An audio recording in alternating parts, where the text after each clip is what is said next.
fast forward a little bit, and now we have a flat trailer.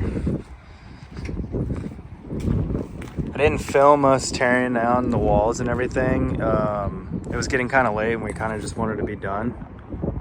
But I've got some pretty good editing software, so I'll just put a little clip up right here. Essentially what we did was just took a great big front end loader and pushed all the walls down. But yeah, here it sits.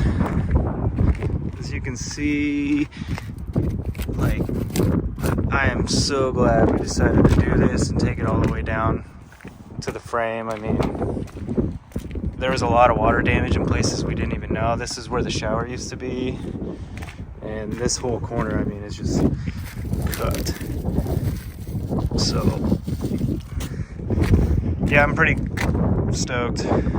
Hopefully in the next couple days we plan to have all this wood off and down to the bare frame. So yeah, pretty excited. It's gonna be a lot of work, but we can't wait to finally start putting some walls up and get this thing down and really start just going after it. But anyway, that's all. Sorry for all the time lapse, but like I said, it was just we were kind of in go hammer mode. But yeah, all right, thanks for watching.